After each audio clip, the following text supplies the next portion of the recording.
आप करते चले जाओ। बराबर। आपको पता है कि पत्नियां इतनी चतुर होती हैं कि पतियों को वश में करने के लिए पहले हाजी हाजी हाजी हाजी करती रहती हैं।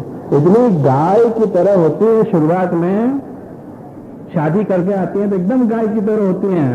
10 साल जो पैर जमा ले वो, उसके बाद देखो कैसे धड़ाधड़ करती है, धनी भी उसके हाँ में हाँ मिलाने लग जाता है। तो मेरे ख्याल से ये जो युक्ति लेकर से महिलाओं के पास बहुत अच्छी है। और घर की तो बात नहीं मालूम, एक घर की बात मालूम है खरगोन के धनी कितना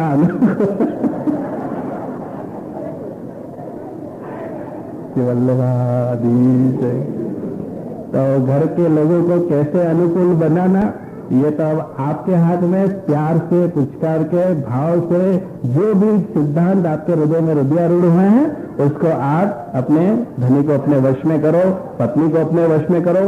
दोनों ही बातें हैं। यदि राजा ने आके पूछा होता तो फिर वो कहते हैं कि पत्नी कहे सो कीजिए, और यहाँ कह दिया कि पति कहे सो कीजिए। दोनों ही बातें हैं। कहीं पे पुरुष जो है, दोनों ही भाव होता है पुरुष के अंदर। कोई पुरुष होता है वो बकरी की तरह मिनिया सा भी होता है, महिला जैसा भी होता है, और कोई पुरुष शेर की तरह भी होता है। और उसी तरह महिलाओं में भी कोई गाय की तरह महिला होती है तो कोई शेरनी की तरह भी होती है। किसी में ज्यादा पुरुष भाव भी दिखता है। कोई कोई महिला देखो कैसी तगड़ी होती हैं, तो जो पुरुष भाव की तरह बात करती है बिल्कुल, तो वो तो अपने अपने भाग्य की बात है। तो वो अरस परस की बात है कि वो पति कहे सो कीजिए या पत्नी कहे सो कीजिए, आप ही तो बस हो।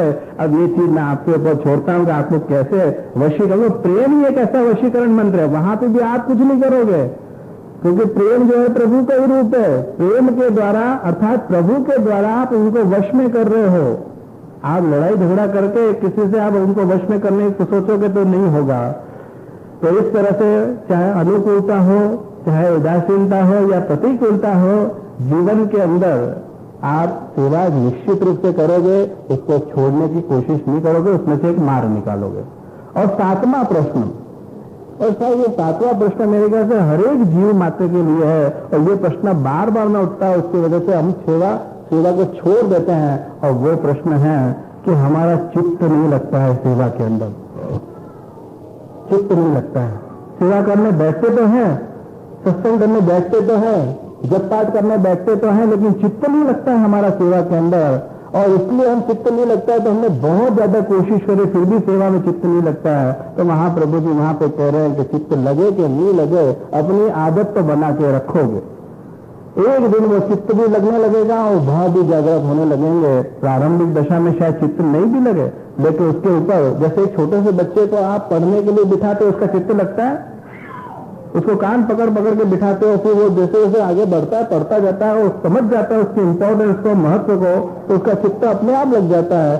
आपके जीवन में भी चित्त कब लगेगा? जब उसके महत्व को आप समझ लोगे, अपने को समझ में आ जाएगा कि जैसे एक बार श्री कृष्ण शरणम में आपने बोला तो वो एक गिनती वहां होगी।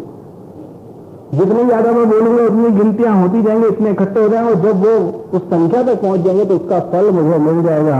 ये महत्व समझ जाओ। या इतनी सेवा गिनती हो गई है, इतनी सेवा मैंने कर ली, उसकी गणना ठाकुर जी के पास हो गई है, तो उसका फल मिल जाएगा। तो ये सोच के चलो, तो आप ये सोचो कि नहीं भाई चित्त लगे कि नहीं लगे, आपको सेवा की एक हैबिट बनानी है, सेवा आप करोगे। तो ये सातों के सातों प्रश्न आपके और हमारे हैं, और हमको इनके आधार पर भी हमें हमारे कर्तव्य के पालन निश्चित रूप से करना। इसके अंदर शब्द है प्रभु ही। प्रभु शब्द क्यों रखा है यहां पर?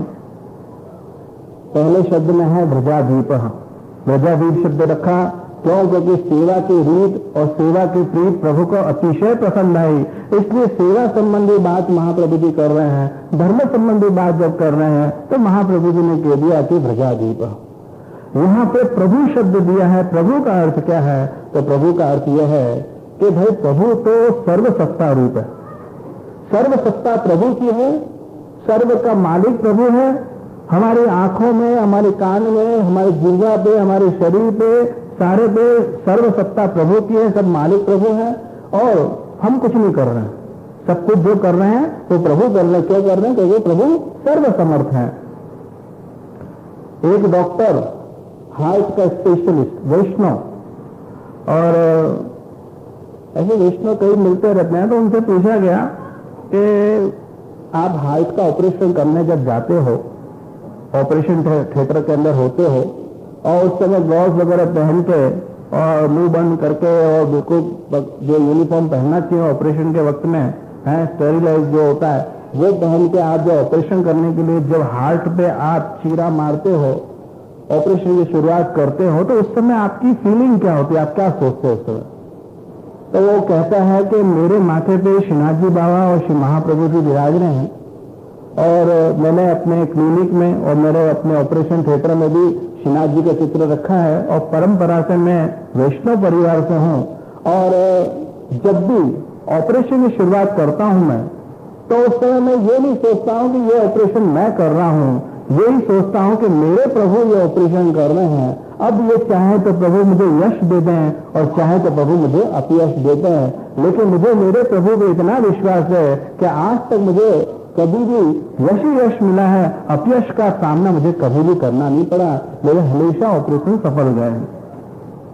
आप कुछ करते हो कि नहीं? मैं कुछ नहीं करता हूं, मेरे प्रभु ही करते हैं, मैं तो केवल निमित्त मात्र हूं। निमित्त मात्र से मेरे हाथ में से औजार हैं, और अपने आप हाथ चलाने का क्रम जो है वो स्वयं प्रभु करते हैं। ऐसी निष्ठा यदि हमारी हो जाए कि सर्व सत्ता प्रभु की है, सर्व के मालिक प्रभु हैं, करने वाले और कराने वाले भी प्रभु हैं, ये भाव जो जग जाए तो आप कितने ज्यादा भगवती बन जाओगे, और जितने ज्यादा भगवती बन गए उतने ही ठाकुर जी आपके हृदय के अंदर स्थापित हो जाएंगे। सर्व समर्थ महाप्रभु जी कह रहे हैं कि प्रभु सर्व समर्थ होगी। सर्व समर्थ का अर्थ किया कि सम्यक अर्थ इति समर्थ। सम्यक का अर्थ है दिव्य, और अर्थ का अर्थ है संपत्ति। आप के जीवन में सबसे बड़ी दिव्य संपत्ति कोई है तो साक्षात ठाकुर जी। एक बार कल्पना कर लो, आपके ठाकुर जी जाके माथे पे विराज रहे हैं, घर में विराज रहे हैं, वो आपके गोद में आके बैठ जाए और बात करने लग जाए, प्रकट हो जाए, और उनका 2 क्षण भी आप वार्तालाप कर लो, तो इससे बढ़ के आपको धन और क्या मिल सकता है? सबसे बड़ा धन या सबसे अष्ट सिद्धि कह लो, नवनिधि कह लो, जो भी आप कह लो, सर्वे सर्वा हमारे लिए प्रभु ही है। और प्रभु को यदि हम भूल जाएं तो कैसी दशा होगी? देखो रामचंद्र जी का जब अपन ने चरित्र देखा, श्रवण किया, तो वहां पे एक प्रसंग बताया कि उनको वनवास हुआ, 14 वर्ष का वनवास हुआ, और उसमें सीता जी भी साथ साथ में उनके संग पर्णकुटी में रहने गई और वनवास करने गई। अब विचार करो कि कितना राजस भाव उनके राज्य में था। यदि राज्य के अंदर रामचंद्र जी रहते और सीता जी रहती, तो 24 घंटे का सानिध्य कभी भी सीता जी को मिलता नहीं। मिलता क्या? राज के लोगों की खटपट में और व्यवस्था के अंदर रामचंद्र जी व्यस्त होते, और सीता जी को कभी भी 24 घंटे का अवसर तो सानिध्य तो कभी भी मिलता नहीं भगवान का। यहाँ पे रामचंद्र जी भगवान है और सीता जी एक दास के रूप में, एक भक्त के रूप में है। वन में गए, 24 घंटे का सानिध्य प्राप्त हो गया, 24 घंटे की छत्र छाया मिल गई, लेकिन फिर भी जीव है ना, जीव की इच्छा हो गई कि मुझे कोई चीज की आवश्यकता है।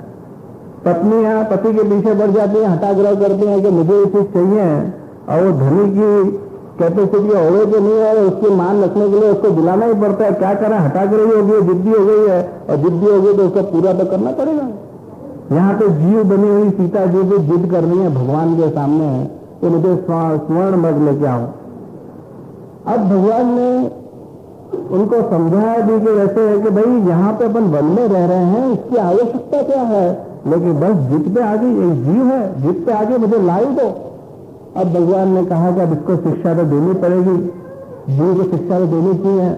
ठाकुर जी अंतर ध्यान हो गए, ऐसे अंतर ध्यान हो गए कि फिर कभी नहीं मिले, और ऐसे अंतर ध्यान हुए जहां पे ठाकुर जी अंतर ध्यान हो जाए तो सीधे रावण का प्रवेश हो जाता है। प्रभु की गायब होते ही रावण के रूप में अपने जीवन में भी लौकिकता का प्रवेश हो सकता है। इसलिए ये चीज का आप समझें और महाप्रभु जी की वसीयत को याद करें। महाप्रभु जी ने जब आसुर जहां मौलीला करी, श्री गुसाई जी ने सकल वैष्णव शक्ति को ध्यान में रखते हुए प्रतिनिधित्व किया कि अब हमको इस कलयुग के अंदर करना क्या। तो श्री महाप्रभु जी ने भूमि पे शिक्षा श्लोका प्रकट किया और एक ही बात करी कि ये 4 चीजें कर्तव्य के रूप में यदि वैष्णव नहीं करेंगे तो कली काल के प्रवाह में बह जाएंगे, और कली काल के प्रवाह में एक बार बह गए तो फिर न तो जीव मिलेगा, न तो हड्डियां मिलेंगी, न तो शरीर मिलेगा, कुछ नहीं मिलेगा। आप ऐसे डूबोगे फिर से आपका उद्धार होना मुश्किल है। इसलिए आप महद भाग्य समझो कि आपके ऊपर अनुकंपा ठाकुर जी की हो गई और आपको ब्रह्म सुमन का दान मिल गया। तो प्रभु को हम सर्वे सर्वा मान के चले। सबसे बड़ी धन दौलत अपनी संपत्ति जो भी कह लो प्रभु है। प्रभु मिल गए तो आपकी लौकिक संपत्ति भी आपको मिल जाएगी, और प्रभु नहीं मिले तो लौकिक संपत्ति भले मिल गई लेकिन उसके द्वारा आपको प्रभु नहीं मिलेगा। प्रभु के द्वारा लौकिक संपत्ति मिलेगी लेकिन लौकिक संपत्ति के द्वारा प्रभु नहीं मिलेंगे अपने को। चापा भाई भंडारी का यदि आप प्रसंग पढ़ो तो चापा भाई भंडारी हमेशा महाप्रभु जी और गोसाई जी और श्रीनाथ जी के सानिध्य में रहे, छत्र छाया में रहे, लेकिन कभी वो समझ नहीं पाए कि अरे श्रीनाथ जी जैसा बड़ो धन यदि मुझको मिल गया है तो मैं तुझसे धन के पीछे जाऊं क्यों। एक बार सूरत का एक दीवान श्रीनाथ जी के दर्शन करने लगभग 2 बजे पहुंच गया और गोवर्धन में उसका पड़ाव था, वापस लौट कर उसको जाना था। उत्थापन का समय उस समय लगभग 3:30 बजे का था और चापा भाई को जगा के कहा करे, चापा भाई श्रीनाथ जी के दर्शन मुझे करा दो। चापा भाई ने कहा कि कृपानाथ तो अभी तोड़ रहे हैं और श्रीनाथ जी के दर्शन करने के लिए तो तुझे राह देखनी पड़ेगी। 3:30 बजे उत्थापन के दर्शन होंगे, तू दर्शन करना। अरे 3 बजे तो हमारा पड़ाव चल देगा और 2 बज गए हैं, अभी दर्शन हो जाए, 2:30 बजे तक दर्शन हो जाए तो मैं दर्शन करके तुरंत निकल जाऊं, आधे घंटे में पहुंच जाऊंगा। पर कृपानाथ की आज्ञा लेना तो बहुत मुश्किल है। अरे चापा भाई मैं आपको 10,000 रुपए दे रहा हूं, उस समय के 10,000 लो और कृपानाथ से विनती करो तो 2:30 बजे उत्थापन हो जाएंगे, इसमें क्या। चापा भाई को थोड़ा भंडारों के अंदर द्रव्य का संकोच तो था ही, इसलिए वो कृपानाथ के पास पहुंच गए, चरण चंपी करके उनको जगाया। कृपानाथ एक जीव आयो है, श्रीनाथ जी के दर्शन करने की उसकी ललक है, वो चाहे है कि वो 3:30 की जगह 2:30 बजे आप उत्थापन करा दो, तो मैंने 10,000 रुपया देने को वादा कर दिया भेंट के रूप में। श्री गोसाई जी अनायास कोई आके कोई पूछे इस तरह से जिसकी कोई तैयारी नहीं हो तो स्वाभाविक है कि एक व्यक्ति क्या जवाब देगा, न तो हाँ कह सकता न तो ना कह सकता है। श्री गोसाई जी विचार में पड़ गए कि इस जीव की देखो तो सही शक्ति हिम्मत के 10,000 से मेरे श्रीनाथ जी बाबा को खरीदना चाहता है, दर्शन की मांग कर रहा है। विचार में पड़े रहे, कुछ जवाब नहीं दिया। और अभी बताया था ना अपने को शास्त्री जी ने भागवत जी के अंदर मौन जो रहे वो भी हाँ है, बराबर है ना। जो मौन रहे वो हाँ है, कोई पूछने जाओ वो कुछ नहीं बोले, नहीं हाँ ही बोले, ना थोड़ी रहे। जब तो वो मुंह से ना नहीं बोले तब तो वो ना नहीं है। चापा भाई ने सोचा कृपानाथ ने कृपा कर दी है, दौड़ते दौड़ते आए और कहा कि तू चिंता मत कर दीवान, अभी 2 बजे श्रीनाथ जी बाबा जगेंगे। 2:30 बज गए, श्रीनाथ जी बाबा के उत्थापन के दर्शन नहीं हुए। 3 बज गए तो नहीं हुए, 3:30 बज गए, रोज का समय हो गया तो नहीं हुए, 3:45 बज गए तो नहीं हुए। उसकी तो अधीर जो थी, धैर्य जो थी वो छूट गई, वो तो चल दिया। 4 बजे, 4:30 बजे के बाद ठाकुर जी ने और 1 घंटा विलंब करके ठाकुर जी के उत्थापन के दर्शन कराए। तो ये चापा भाई शाम के समय बैठक जी के अंदर श्री गोसाई जी के सन्मुख हुआ और गोसाई जी से विनती की, कृपानाथ आज तो बहुत गड़बड़ हो गई, आज अपने 10,000 रुपया सेवा में आ रहे थे और 10,000 को नुकसान हो गया। श्री गोसाई जी ने कहा भंडार में संकोच है चापा भाई। हाँ कृपानाथ, आम ऐसे तो कोई ज्यादा संकोच नहीं है, क्योंकि हिम्मत नहीं है श्री गोसाई जी के सामने से बोलने की। नहीं कृपानाथ, ऐसा तो कोई संकोच नहीं है। अरे चापा भाई बोलने में तो संकोच है तो बोल दे, चल तुझे संकोच है ना, चल हाँ मेरे संग गिरिराज जी की तैयारी में। गिरिराज जी की तैयारी में चापा भाई को ले गए, एक कोने में ले गए, कहा यहाँ जो गड्ढा है ना खोद दो। चापा भाई आज्ञा अनुसार गड्ढा खोदने लगे। गड्ढा खोदते ही ढगले के ढगले संपत्ति दिखने लगी, रुपये के रुपये दिखने लगे, गिन्नियों के गिन्नियां दिखने लगी और बहुत सारे ढेर पड़ गए गिन्नियों के रुपयों के। खूब संपत्ति देखी। श्री गोसाई जी ने कहा कि चापा भाई, भंडार में जितना द्रव्य को संकोच हो वो यहां से निकालो। अरे ना कृपा ना, कोई संकोच नहीं है। उनको ये लगा कि अरे श्री गोसाई जी उनके सामने मैं कैसे बोलूं कि द्रव्य का संकोच है, और जगह तो दो ही नहीं है। श्री गोसाई जी प्रभु शरण जैसे ही पधारेंगे, रात को आऊंगा और द्रव्य निकाल दूंगा। रात के समय बराबर, आधी रात के समय जब देखा कि श्री गोसाई जी प्रभु शरण बराबर तोड़ गए हैं, निकले चापा भाई और उस स्थान पर पहुंच गया जहां पे धन संपत्ति निकाली थी। क्योंकि संपत्ति निकालने के बाद श्री गोसाई जी ने कहा कि तुझे जो संकोच मत कर, तुझे जितना द्रव्य चाहिए तो ले ले। उसने एक विनती बस ये रखी कि नहीं कृपानाथ, कोई द्रव्य का संकोच नहीं है, नहीं चाहिए ना संपत्ति, क्या नहीं चाहिए, रख दो वापिस उनको गड़वा दिया, द्रव्य को मिट्टी वापिस डलवा दी और गोसाई जी से पधार गए। आधी रात को चापा भाई फिर से गड्ढा खोदने लगे। गड्ढे खोदते जाए, पत्थर निकलते जाए, गड्ढे खोदते जाए, पत्थर निकलते जाए। पत्थर निकालते निकालते पसीने पसीने हो गए, थक गए। तब उनको एहसास हुआ कि अरे मूल में तो ये सब पत्थर भी थे।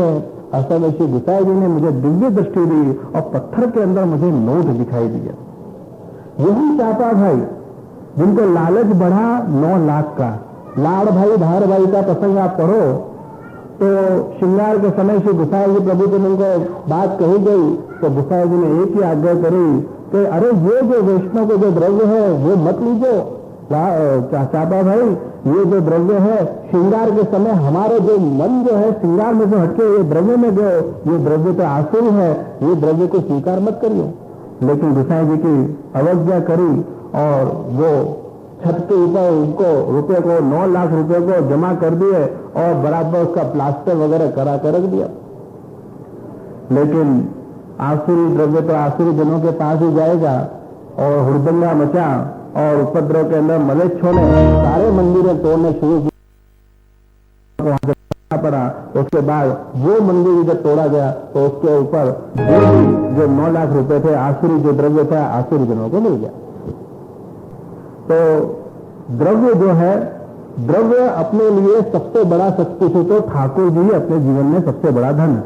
श्री महाप्रभु जी ने कनकाभिषेक के अंदर 100 मन सोने का त्याग कर दिया। तो विचार करो, लेकिन अपने यहां पे कहते हैं कि धन का पूजन होता है। यशोदा जी ने भी धन का पूजन किया है, लेकिन उनके पूजन में और अपने पूजन में बहुत अंतर है। उनका जो पूजन है, धन का पूजन धनतेरस के दिन करते हैं। वो किस हिसाब से करते हैं? क्योंकि लक्ष्मी जी 2 स्वरूप में है, एक वो भगवती भी है और दूसरा वो भगवतीय भी है। भगवतीय बन के जब वो ब्रज में पधारे लक्ष्मी जी, तो ब्रज के लोगों ने उनको कोई स्थान नहीं दिया। प्रभु को उन पर दया आ गई और प्रभु ने कहा कि जाओ लक्ष्मी जी, आपको मैं एक स्थान दे रहा हूं और वो है बेलवन का स्थान। बेलवन में एक पूरे ब्रज के अंदर एक लक्ष्मी जी का मंदिर आया हुआ है जो श्री गोसाई जी के बैठक जी के पास में या बाजू में शायद ऐसा कुछ है। तो एक ही मंदिर है लक्ष्मी जी का जो वहां मिल रहा है। तो वो क्या है, वहां पे वो भगवती बन के आई। जब जब जो वैष्णव जहां जहां ठाकुर जी की सेवा करता है, लक्ष्मी जी भी वहां भगवती बन के आती हैं। यशोदा जी ने भी लक्ष्मी जी की पूजा करी, वो इसलिए करी क्योंकि ये प्रभु की सेवा में सहाय रूप है। स्वाभाविक है, ठाकुर जी की सेवा में सहाय रूपी तो है। द्रव्य का विनियोग आप करोगे तो ही तो अलौकिक कार्य कर पाओगे, उसको साधन बनाओगे तो वो सहाय रूप होने से उनका पूजन किया कि ये मेरे प्रभु को अंगीकार होगी, इसलिए मैं इस लक्ष्मी जी का पूजन करूं।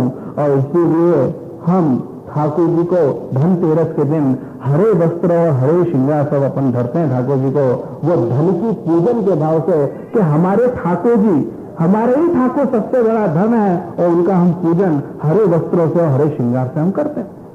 तो हमारे जीवन में वैसे देखने जाओ तो ठाकुर जी से बढ़ के दूसरा कोई धन नहीं है। लेकिन इतनी सी बात समझने के लिए काफी हमको समय लगेगा। उसके लिए हमारा निरोध, जो निरोध लीला चल रही है, हमारा निरोध ठाकुर जी के स्वरूप में होना चाहिए। निरोध की व्याख्या करें कि लौकिक प्रपंच विस्मृति पूर्वक भगवदासक्ति ही निरोध। लौकिक प्रपंच का स्मरण हो जाए और अपना भी भगवत आसक्ति बढ़ जाए, उसका नाम है निरोध। तो ये एक अर्थ हुआ कि सर्व समर्थ का एक अर्थ हुआ कि हमारे लिए सर्वे सर्वा ठाकुर जी धन है। दूसरा अर्थ हम देखें, ठाकुर जी यदि धन के रूप में हैं, तो जैसे आप लौकिक द्रव्य की रक्षा करते हो ना, छुपा छुपा के रखोगे, ढक के रखोगे, जल्दी से किसी को धन बताओगे नहीं। आप बताओगे क्या? आपके घर के अंदर, तिजोरी के अंदर, कबाड़ के अंदर, लॉकर में, बैंक बैलेंस किसी को बताओगे? कोई नहीं बताएगा। कोई बताएगा तो वो मूर्ख शिरोमणि है, बराबर है ना।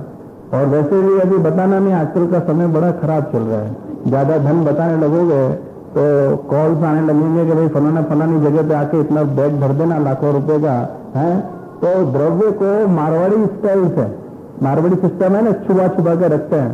तो ठाकुर जी की सेवा में भी अपन आप देख लो, हवेली प्रकार के अंदर भी आप बाहर से आप देखोगे तो अनजान होगे तो हवेली आपको दिखेगी नहीं। जब तक आप अंदर जाके अंदर स्थान पे नहीं पहुंच जाओ तब तक आपको ठाकुर जी रूप धन के दर्शन नहीं होंगे।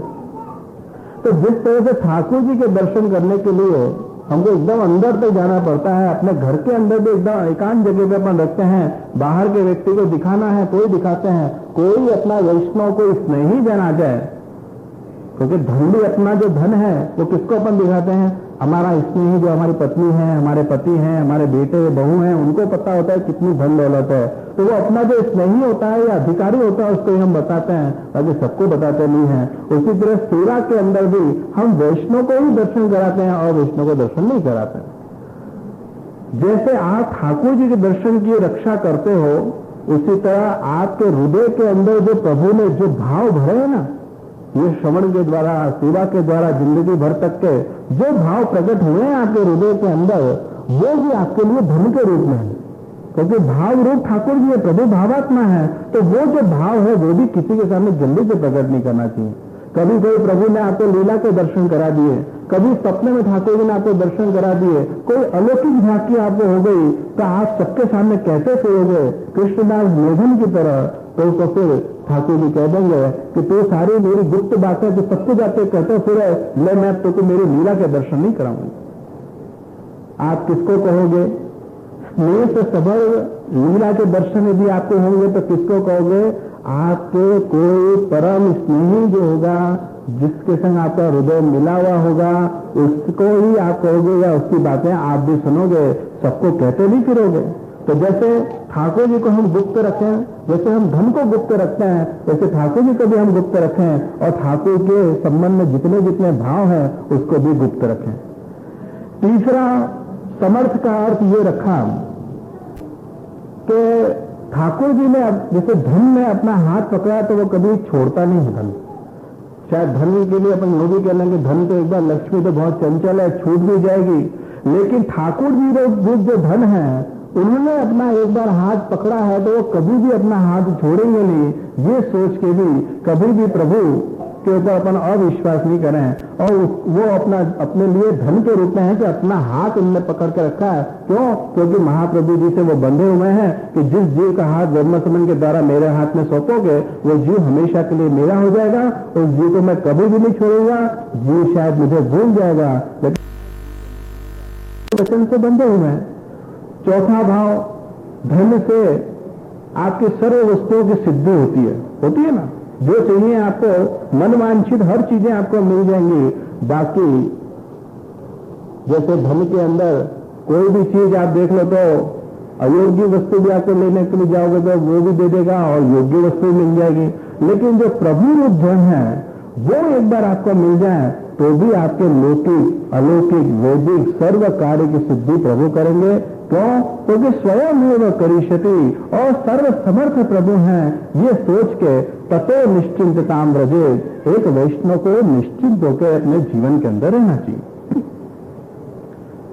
धन की जैसे हम रक्षा भी करते हैं, एक तो हम धन को गुप्त रखते हैं एक वस्तु, और दूसरा है धन की हम रक्षा भी करते हैं। किसी को बताते नहीं है कि नहीं तो रेट पड़ जाएगी, इनकम टैक्स वगैरह से बचाते हो कि नहीं बचाते हो? हैं?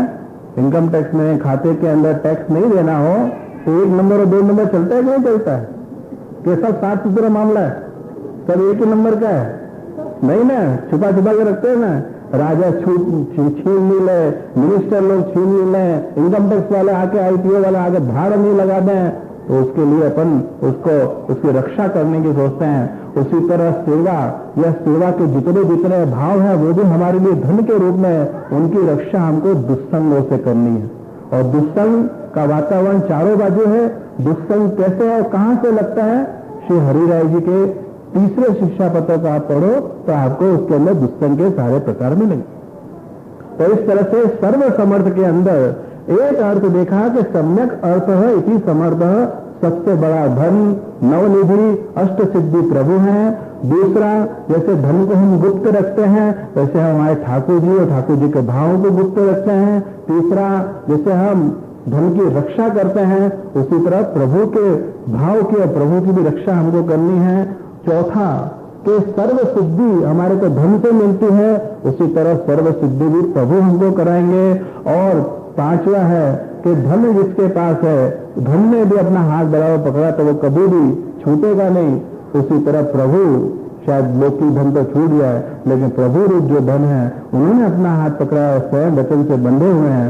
रामानंद पंडित के प्रसंग के अंदर देख लो कैसे प्रभु ने अपने वचन का निर्वाह किया कि रामानंद पंडित अपराधों से भरा हुआ था फिर भी उसका हाथ नहीं छोड़ा, तो ठाकुर जी कभी भी अपना हाथ नहीं छोड़ेंगे। इतनी बात यदि हमारे समझ में आ जाती है तब तो हमको कम से कम समझ लेना चाहिए कि ठाकुर जी से बढ़ के दूसरा बड़ा कोई धन जगत के अंदर नहीं है। इसलिए हमारे जीवन में यदि हमने अर्थ के रूप में ठाकुर जी को कमा लिया तो आपने अपने अर्थ पुरुषा सिद्ध कर लिए, और यदि अर्थ पुरुषा सिद्ध कर लिया आपने तो आप अपने जीवन में निश्चिंत होकर रह सकते हो।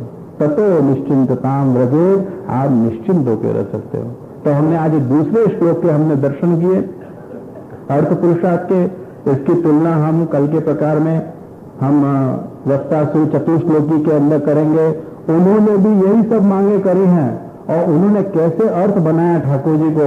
उन्होंने 6 वस्तुएं उनका इनकार कर दिया, उनका सारा दर्शन, न तो मुझे स्वर्ग चाहिए, न तो मुझे पाताल चाहिए, न तो मुझे भूतल चाहिए, न तो मुझे मोक्ष चाहिए, न तो मुझे योगों की सिद्धि चाहिए कोई, या न तो मुझे ब्रह्मलोक चाहिए। 6 वस्तुओं की मांग ठुकरा दी। तो प्रभु ने कहा आखिर तुझे चाहिए क्या? तुझे ये नहीं चाहिए, वो नहीं चाहिए, तुझे क्या चाहिए? तो कहा कि मुझे प्रभु आप चाहिए, आप मुझे मिल जाओ, बस मेरे लिए सबसे बड़ा धन है। तो उसका रहस्य हम कल के हम प्रकार में देखेंगे। और तीसरा काम पुरुषार्थ की भी शुरुआत करेंगे। बोलो श्री वल्लभ। दृढ़ चरण केरो भरोसो, दृढ़ चरण केरो, श्री वल्लभ नाथ चंद्र छटा बिना, सब जग मांझ अंधेरो भरोसो, दृढ़ चरण केरो, साधन और नहीं आकली में जासो निवेरो, सूर कहाँ कहे जुल आंधेरो, बिना मोल को चेरो भरोसो, दृढ़